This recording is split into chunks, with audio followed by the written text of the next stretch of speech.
There are phrases you hear once and can never forget. Some of them seem merely curious at first glance, but the more you repeat them in your mind, the more you realize they carry a hidden, almost uncomfortable weight. And that's what happened to me when I first read Niccolo Machiavelli's words. It is safer to be feared than loved. It wasn't just a phrase about politics, power, or kingdoms. It was a key that unlocked a locked vault within human psychology, and even more surprisingly, within the invisible dynamics between men and women. Think for a moment. How many men have you seen trying to win someone over with gifts, compliments, promises, or excessive gestures? They approach with all their energy, offering everything they have, showing their most gentle and vulnerable side, believing that this will be enough to make them unforgettable. But weeks or months later, they disappear from her memory like dust blown by the wind. They are not remembered. They left no mark. They were no different. The great tragedy is that they never understood that love, when given without structure and without limits, not only loses value, it becomes something invisible. And this is where Machiavelli emerges like a beacon in the fog, because he knew something most men fear to admit. It's not love that keeps someone tied to your presence, but the fear of losing what you represent. I'm not talking about fear as intimidation or violence. That's weakness disguised as strength, and it's immediately perceived. I'm talking about a silent tension, a presence that's felt even when you're not in the same room, an emotional space that only you know how to occupy. Most men are mistaken in thinking that the more they give, the more they will be valued. They believe that if they show constant availability, absolute understanding, and unconditional support, they will be loved forever. But there's a hidden problem with this.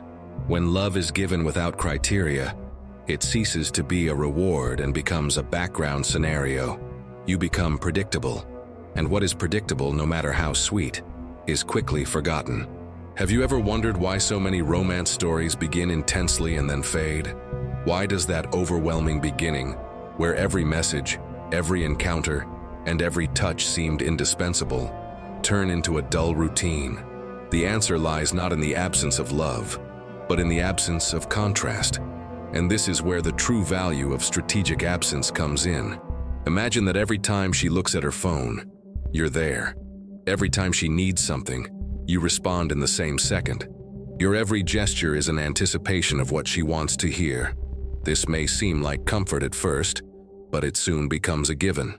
She no longer feels the need to fight for your attention. And when there's no need to fight, there's no appreciation. Machiavelli would understand this perfectly. He would say that a ruler who is always available to his people loses authority because his constant presence means it is no longer perceived as a privilege. In relationships, it's exactly the same. A man who doesn't set boundaries, who doesn't know how to step aside when necessary, loses the impact of his presence. Now, see how the game changes when you have non-negotiable standards. When, without raising your voice, you simply walk away in the face of disrespect.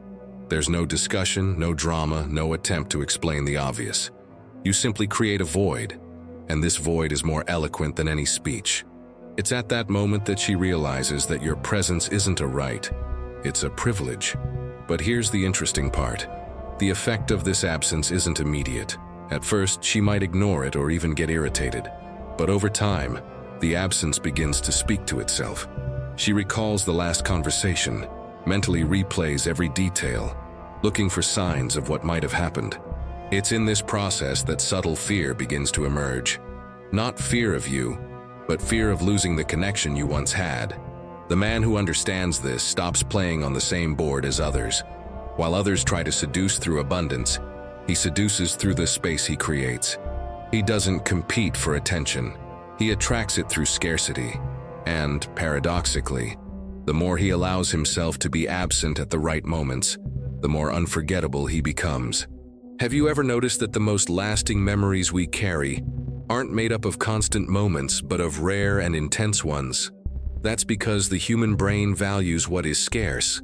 When you're always present, your presence becomes mundane. But when you control the frequency and intensity of your contact, you create an emotional experience that stays with you. Psychology calls this emotional contrast. The difference between the warmth of your presence and the chill of your absence. It's this alternation that keeps desire alive. Machiavelli applied this same principle to politics, alternating concessions with moments of rigidity to maintain his influence and prevent the people from becoming complacent. The same applies here. A man who knows how to balance closeness and distance controls not only the relationship, but also the other person's perception of him. This raises a crucial question. Would you rather be remembered as someone who was always available, or as someone whose absence was felt as an awkward silence? The answer determines not only how she'll react to you in the present, but how she'll remember you in the future. Here's where most people fail. They're afraid to create distance because they believe it will push the other person away. But the truth is that distance, when applied well, doesn't distance. It brings them closer. It creates a space where the other person is forced to reflect on what they're feeling. It's like taking the air out of a room. You only realize how vital it was when it starts to run out. When Machiavelli said it is safer to be feared than loved, he wasn't dismissing love but establishing a hierarchy. Respect, sustained by the fear of loss, comes before love, because a love without respect is unstable, volatile, and easily replaceable. But a love built on respect and solid boundaries is lasting and resilient. And this is where you need to ask yourself, what are the boundaries that define your presence? What are you willing to refuse to tolerate, even if it means losing someone? A man's strength lies not only in what he offers, but in what he refuses to accept. When you show that you're willing to walk away to maintain your standards, you make it clear that your integrity is worth more than any relationship. This posture creates a profound psychological effect, the perception that you are unshakable. No matter what happens, you won't bend over backward to keep someone who doesn't value your presence. And this, paradoxically, increases attraction, because deep down we're all attracted to what we can't fully control. Think about it. If everything you offer is guaranteed, there's no tension, no mystery, no desire for conquest. But when there's a real possibility of loss, every moment with you becomes more intense. This is the essence of what Machiavelli would teach us about relationships. Managing perception is more powerful than constant surrender. And this is where I want you to reflect deeply. How many times have you devalued yourself to keep someone close? How many times have you compromised on something important to avoid the discomfort of conflict? And, most importantly, what was the result? Most likely, instead of bringing you closer, it drove you apart. Because when you adapt too much to be accepted, you lose the very thing that could make you unforgettable, your steadfastness. By understanding this, you stop striving for the role of perfect man and start focusing on being a man consistent with your own values. You realize that the goal isn't to please, but to make a statement in a way that can't be ignored. That true love doesn't flourish in a land without borders, but in a space where respect is the soil and desire is the water. And perhaps this is the greatest lesson Machiavelli would leave us today. Don't fear absence. Use it. Don't fear silence. Let it speak for you, because in the end it's not the excess of words or gestures that will keep her thinking of you when night falls. It's the silent reminder that you could be there, but aren't. And that changes everything. Because now, every encounter isn't just another moment. It's a rare chance, and rare things are never forgotten. Have you ever walked into a room and noticed that effortlessly all eyes were on a single person? It wasn't just because of their clothes or because they said something special. It was because of something you can't touch, but that everyone felt: presence. It's an invisible, almost magnetic field that alters the air in the room. Niccolo Machiavelli understood this phenomenon like few others. He knew that the world responds not to a person's hidden essence, but to what their image communicates. That's why he said, "It is not necessary to be good, but it is necessary to appear good." And the more you understand this phrase, the more it ceases to be a political observation and becomes a law governing all human interactions. The world reacts first to appearances and only later, if there's time and interest, to the truth. Is it unfair? Perhaps. But that's how it works. You may have rare qualities, solid principles, and a sharp intelligence, but if your presence doesn't communicate them, they remain invisible. It's like having a brilliant book hidden on a shelf that no one can reach. The content exists, but it exerts no influence. And herein lies the first trap, believing that being is enough without caring about how you look. Imagine two men. The first is highly competent, but enters a room with his shoulders slumped, avoiding people's eyes and speaking hurriedly. The second has less experience, but walks steadily, keeps his chin up, speaks slowly, and conveys calm. Who is perceived as more capable? It doesn't matter if the first is more qualified. Perception shapes the narrative, and an unfavorable initial narrative is difficult to reverse. In relationships, this logic is even more relentless. Someone's interest in you isn't born from an objective list of qualities, but from what they feel in the first moments of contact. It's a quick, almost always unconscious judgment. Before knowing who you are, the person has already decided how they feel around you. And this decision is based on minute details: the firmness of your handshake, the way you occupy space, the speed of your response when provoked. Machiavelli would understand this as a matter of power. He knew that those who control their own image also control the interpretations the world creates about them. And controlling the narrative about oneself is, in essence, controlling the game. But many lose this control by confusing authenticity with total exposure.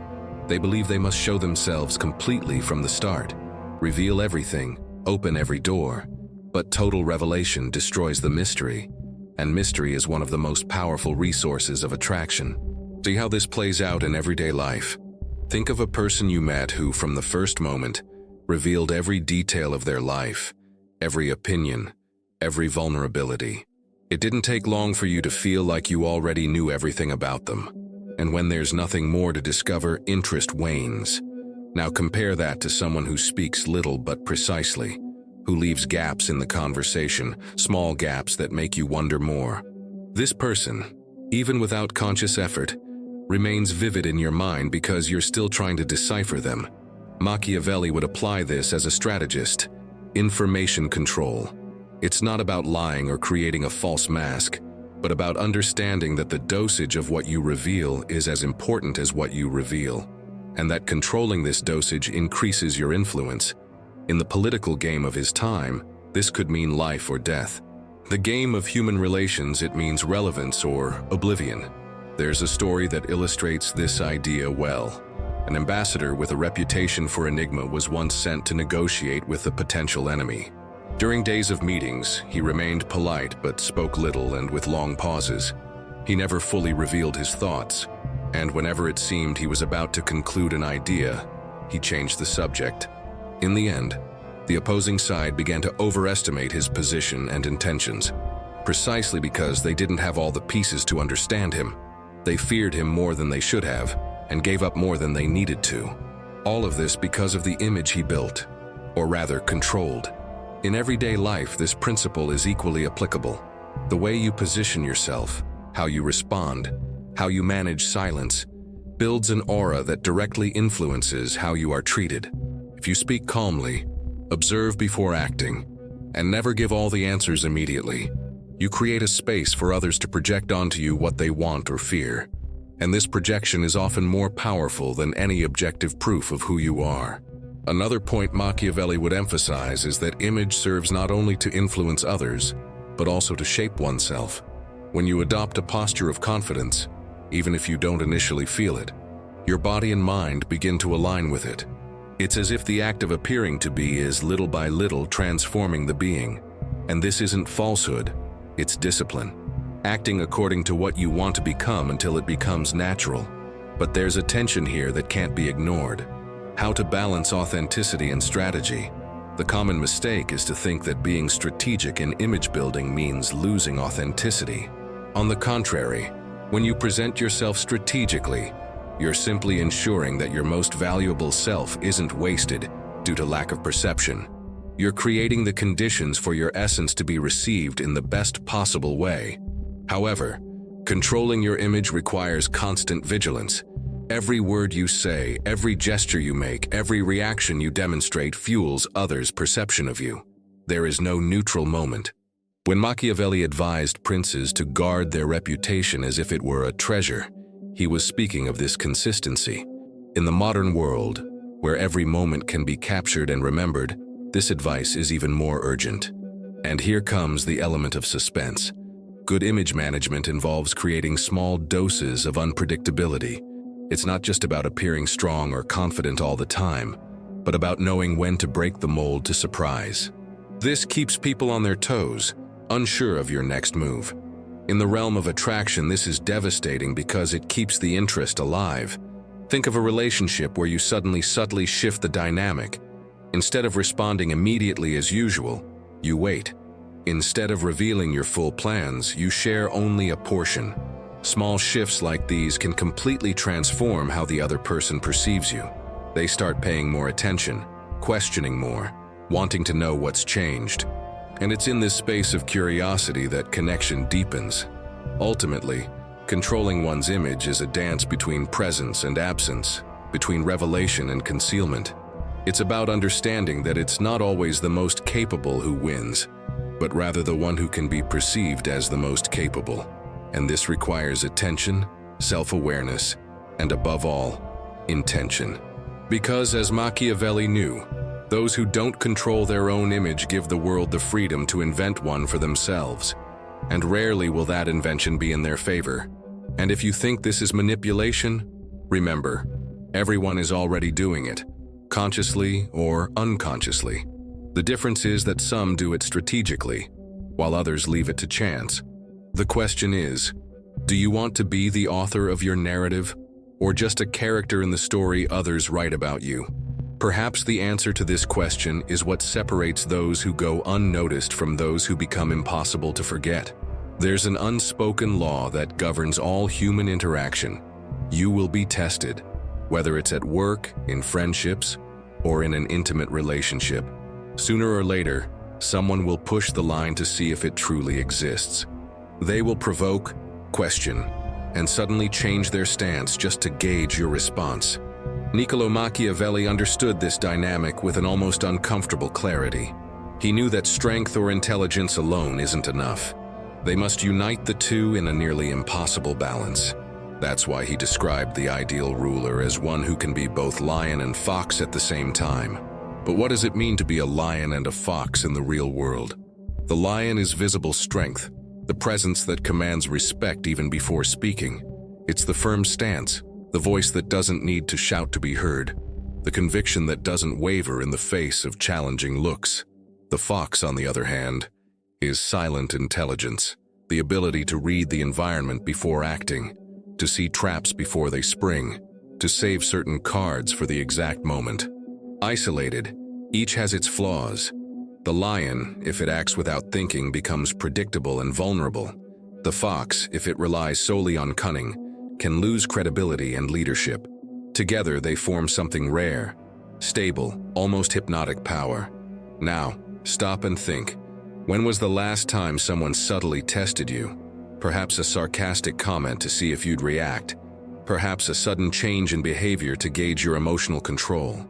Or perhaps a veiled provocation in public, hoping to throw you off balance. What did you do in that moment? Did you react explosively, like a lion that took the bait? Or did you remain silent and swallow everything, like a fox fearing confrontation? The truth is, if you lean too far to one side, the result will almost always be a loss of respect. Machiavelli knew that tests are not random attacks, but measuring tools. He saw this at court, where princes were constantly observed, allies and enemies alike analyzing every expression, every pause, every decision under pressure. In the personal sphere, it's no different. People, often without realizing it, want to know if you're consistent. They want to feel they can trust your presence, whether for security or leadership. And when they realize they can predict your every reaction, something breaks. Curiosity dies. Have you ever wondered why some people irritate us more than others when they test us? It's because, on some level, we feel we're not prepared to respond coherently. The discomfort comes not only from what they did, but from the mirror they held up to us, showing us that we haven't yet mastered our balance between strength and intelligence. This is where influence is lost or gained. Being both a lion and a fox requires something few practice: controlling one's own response time. When someone tries to provoke, the lion wants to respond immediately, showing that he won't be dominated. The fox wants to wait, observe, perhaps even pretend not to notice. The master of the social game is the one who can delay their own reaction just long enough to think and still act firmly at the right moment. This deliberate delay is more powerful than it seems, because it transforms their action into a choice, not a reflex. It's the interval where victory is decided. Like any subtle art, this isn't built on theory alone. It requires daily practice. This practice begins in small interactions, with the colleague who tries to steal credit for an idea, the friend who makes a joke with disguised venom, the person who steps aside to see if you'll pursue them. Each situation is a laboratory for practicing the balance between roaring and calculating, between marking territory and gathering information. How do you know if it's time to be a lion or a fox? The answer lies in the consequences you want to create. If the situation calls for establishing a clear boundary, the lion steps in. If the situation requires gathering information, analyzing or stalling for time, the fox takes over. The fatal mistake is to act on autopilot, because that's when you become predictable. And predictability, in the game of respect, is an invitation to be manipulated. Do you consider yourself unpredictable? Or do you think those around you can already predict your every reaction? If the answer is the latter, it means you've stopped being a challenge. And when someone stops being a challenge, they also stop being fascinating. Fascination thrives on the tension between what's expected and what's never known. Machiavelli would probably smile at this realization, because he knew that power lies not in winning every battle, but in choosing which battles are worth your energy. The lion expends strength on what threatens its integrity. The fox expends intelligence on what might yield a future advantage. Knowing the difference is what keeps you in control, and control is the true throne. There's also a detail that almost no one talks about. Often being a lion or a fox has nothing to do with the other person, but with the message you want to send yourself. When you react in a way that aligns with your values, you internally reinforce your own authority. This creates a quiet confidence that others perceive, even if they don't understand where it comes from. This is the confidence Machiavelli would call invisible authority. Try this. The next time you're provoked, instead of responding impulsively, breathe and count to 3 in your head. This brief pause is where you decide whether to roar or observe. It's in this pause that real power resides. Because whoever controls the tempo controls the game, and whoever controls the game doesn't need to chase respect. It naturally attracts it. But be careful. Don't confuse calm with passivity. Being a fox doesn't mean being harmless. Just as being a lion doesn't mean being constantly aggressive. Balance lies in being able to shed your skin when necessary, always leaving a hint of uncertainty in others. This uncertainty is the seed of curiosity, and curiosity keeps people trapped in its orbit. Imagine a scenario. You're in an argument and realize the other person is waiting for you to explode. They provoke, pressure, and raise their voice. You keep your gaze steady. Take a deep breath and respond with a few words in a controlled manner. In that moment, you've broken their mental script. You weren't the predictable lion, nor the submissive fox. You were something they can't name, and what can't be named can't be controlled. This is the moment you plant the seed of respect and silent fear. Ultimately, what Machiavelli teaches us about being both lion and fox is that strength without strategy is noise, and strategy without strength is weakness. When you combine the two, you don't need to prove anything. Your very presence is proof enough. And perhaps the greatest advantage of all is this. While others try to figure out which of the two you are, you're already 3 steps ahead, deciding which one will show up next. And it's in this game of calculated uncertainty that power finds its home. So ask yourself now, who do you want to appear in your next ordeal? The lion, the fox, or both, dancing in the same body at the same moment, to confuse, challenge, and dominate the narrative before it even begins. There's a nearly invisible force that can completely change the course of a relationship or any human interaction. Doubt.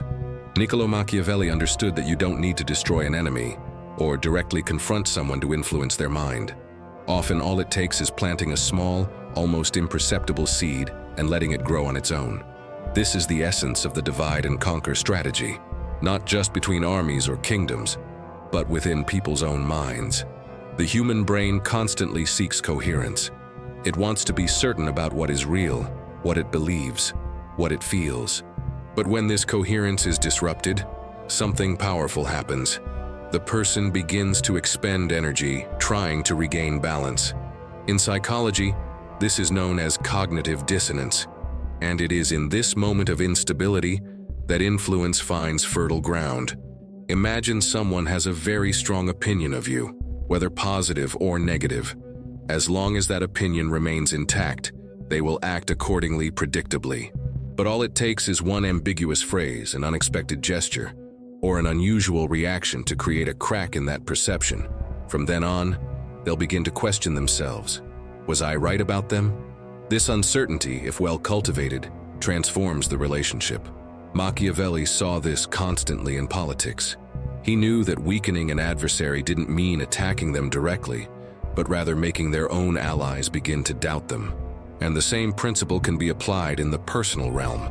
Instead of trying to convince someone to think differently with logical arguments, you can simply introduce a detail that makes them question their own certainty. Here's an example. Imagine someone claims you're predictable and always act the same way. Instead of arguing or trying to prove otherwise, you subtly change your behavior in an important situation. Maybe it's a meeting where you'd normally stay silent, but this time you speak up decisively.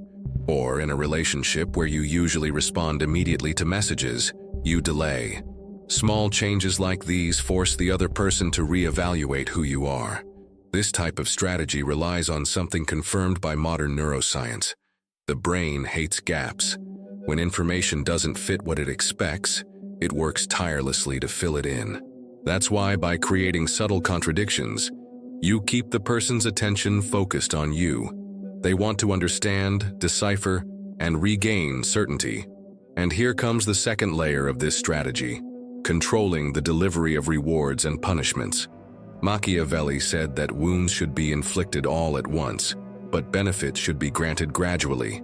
This simple phrase is a manual for psychological conditioning. When you react to disrespect with a quick and decisive withdrawal, you send a clear signal. There is a limit. But when you recognize or reward a positive attitude gradually and unexpectedly, you keep the person engaged, seeking more. Studies of human behavior show that unpredictable rewards generate more engagement than predictable ones. It's the same mechanism that keeps people hooked on games or social media. They never know exactly when the next gratification will come. When applied to human relationships, this translates into valuing moments of closeness and attention as if they were rare, not guaranteed. Imagine a relationship where every action is predictable, the same type of conversation, the same routine, the same responses. This pattern creates comfort but also complacency. By introducing variation, whether in the intensity of your presence or the way you react to certain situations, you keep the other person alert and emotionally invested. An important detail is that this variation cannot be artificial or exaggerated, as it loses credibility. It should seem natural, a consequence of who you are and what you value.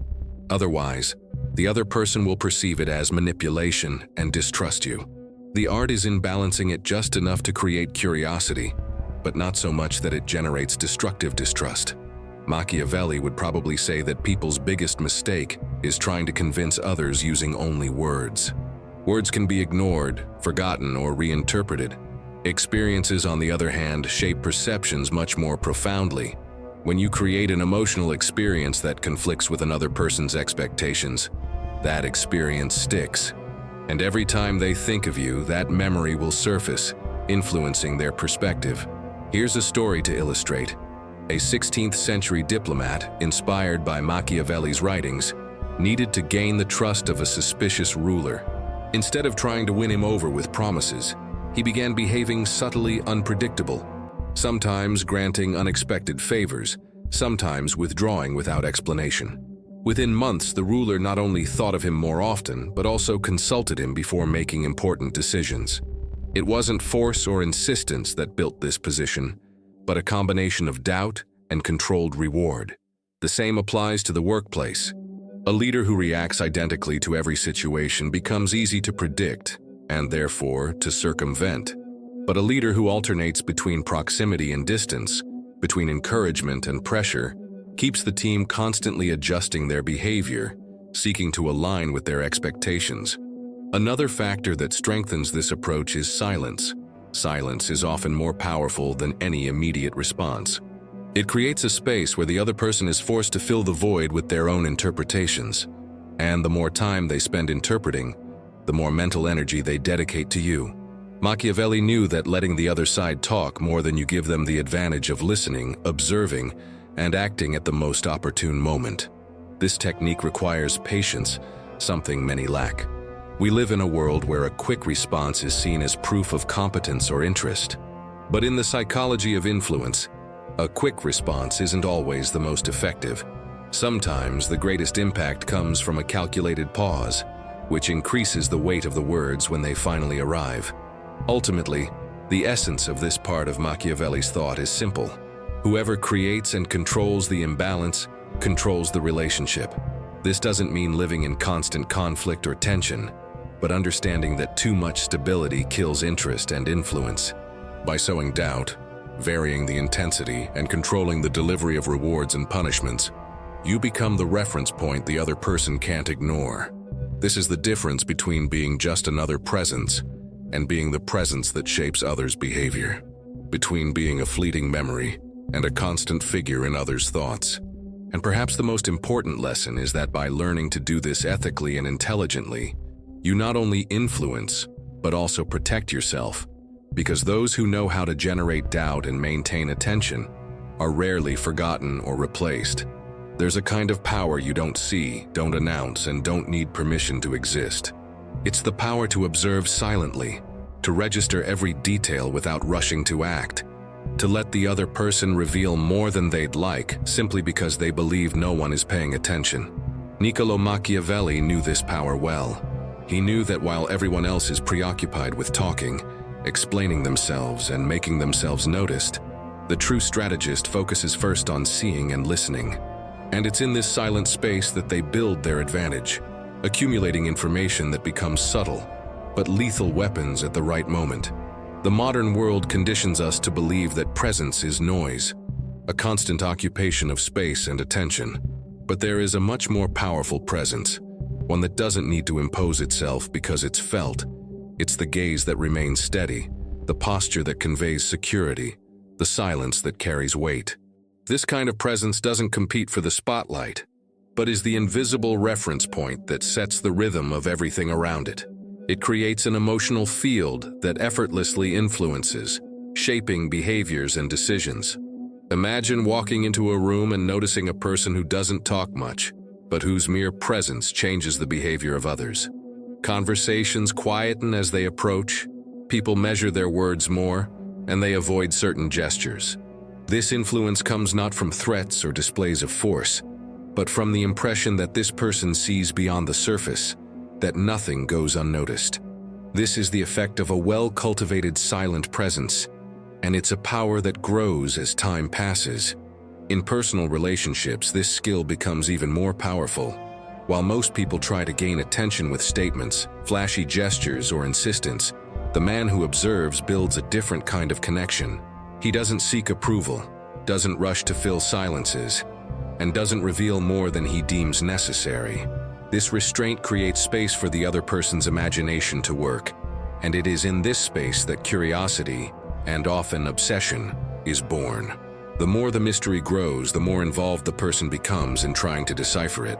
Psychology explains this phenomenon clearly. When we don't have all the information about something or someone, our brain tries to fill in the gaps. And in the absence of concrete data, it resorts to imagination. This means that the less you reveal yourself immediately, the more the other person becomes emotionally involved, trying to decipher who you are. Machiavelli knew this instinctively. He understood that real power lies not only in what you show, but especially in what you choose not to show. It's the choice to control the narrative through control of information. Observing isn't just about looking. It's about noticing patterns, subtle changes in tone of voice, variations in body language, and inconsistencies between what someone says and what they show. It's about noticing when a smile is genuine and when it's just a social mask, when a response comes confidently and when it comes hesitantly. This kind of attention requires discipline because the instinct to participate and intervene is strong. But those who can resist this impulse glean valuable information and, more importantly, convey an image of self-control and quiet authority. A simple example: during a conversation, you notice someone change their stance when mentioning a third person's name. There's no need to comment on it immediately. Just record it. Later, this information can prove crucial, whether for understanding alliances, hidden tensions, or undeclared interests. In the social game, those who know more act better, and those who observe more know more. The advantage lies not only in what you see, but in what you understand from what you see. Silent presence also has the power to expose the truth without needing to speak it. Sometimes a single sentence spoken at the right moment, without a change in tone, can have more impact than an entire argument. When you comment on something the other person didn't expect you to notice, like incoherent behavior or a hidden emotion, you break the sense of control they believed they had over the interaction. This has a profound psychological effect: the realization that you see what others don't, and that you can't be easily fooled. However, it's crucial that this skill be used accurately. If you overstate your perception, you lose your edge. The key is to let the other person feel seen, but not completely deciphered. This creates a mix of respect and unease. They don't know exactly what you know, and this uncertainty keeps their attention focused on you, reinforcing the idea that it's impossible to predict their reactions. Silence, when used strategically, is also a form of communication. In a world where everyone rushes to respond, pausing before speaking can be interpreted as a sign of trust and reflection. This pause forces the other person to wait, and the wait increases the weight of the words when they finally arrive. Machiavelli would certainly understand the value of this interval, because it creates anticipation, and anticipation is one of the most powerful drivers of human behavior. It is in this anticipation that impact is built. In relationships, this approach can completely transform the dynamic. While others try to win someone over through intensity and frequency, you win them over through consistency and mystery. You're not always available. You don't always respond immediately. You don't participate in every conversation. This isn't disinterest, it's strategy. Because too much presence becomes invisible, but measured presence becomes unforgettable.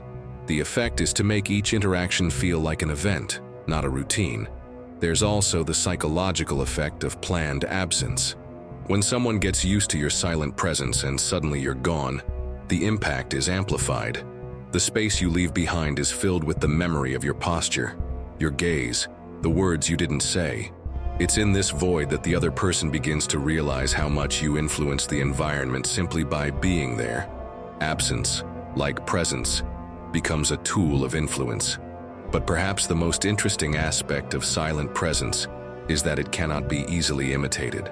It requires self-knowledge to avoid needing to constantly assert oneself, inner security to avoid seeking constant validation, and patience to let things unfold at their own pace. Many people confuse silence with passivity, but when intentional, silence is active. It shapes, influences, and directs. It is the deliberate choice to occupy space without competing for it.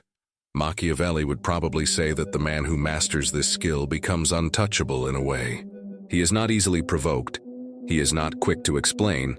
He does not allow himself to be drawn into unnecessary disputes. And therefore, he is almost always in control of the narrative, because while others speak, he constructs the plot invisibly, guiding the perception of others without their realizing it. Ultimately, silent presence is more than a technique. It's a stance toward life. It's the conscious choice to observe before acting, to value what's said between the lines, to allow others to reveal themselves before you expose yourself. It's understanding that sometimes the greatest impact comes not from entering the fray, but from remaining still, forcing everyone around you to adjust to your immobility. It's being the fixed point in a shifting environment.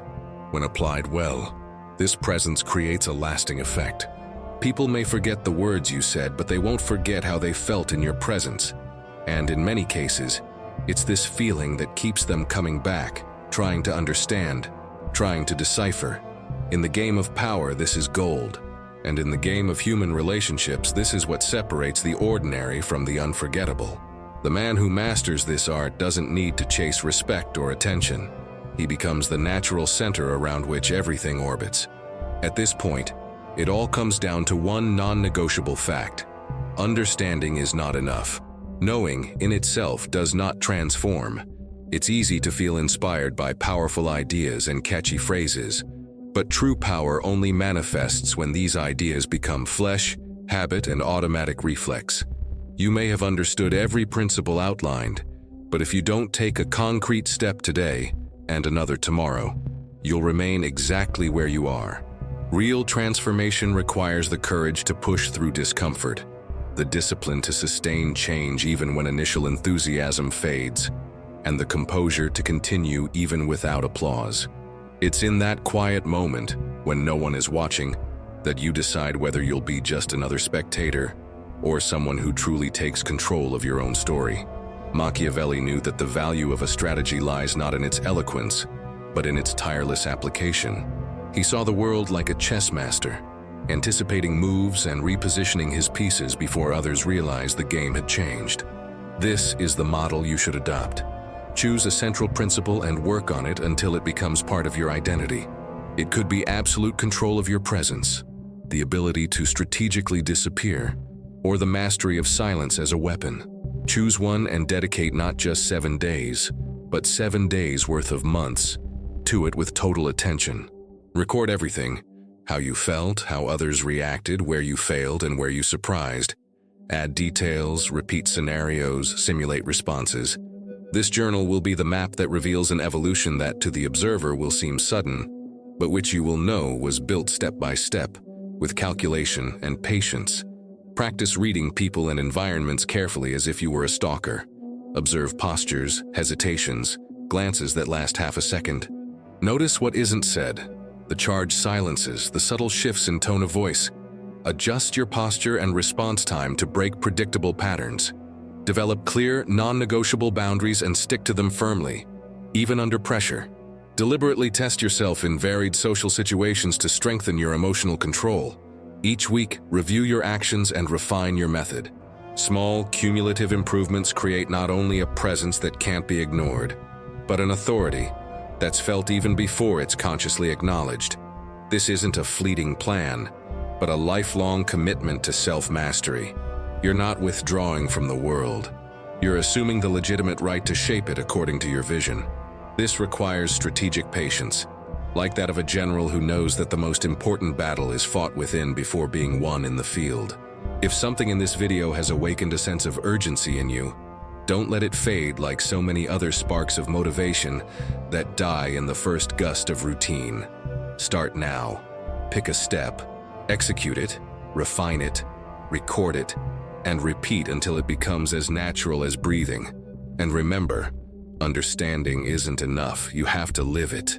If you want to deepen your silent power even further and expand this transformation until it touches every aspect of your life, subscribe to the Deep Psyche channel, like this video, and share your experiences or questions in the comments, anonymously if you prefer. Your participation keeps this community alive, seeking not just knowledge but real lasting change that's impossible to ignore.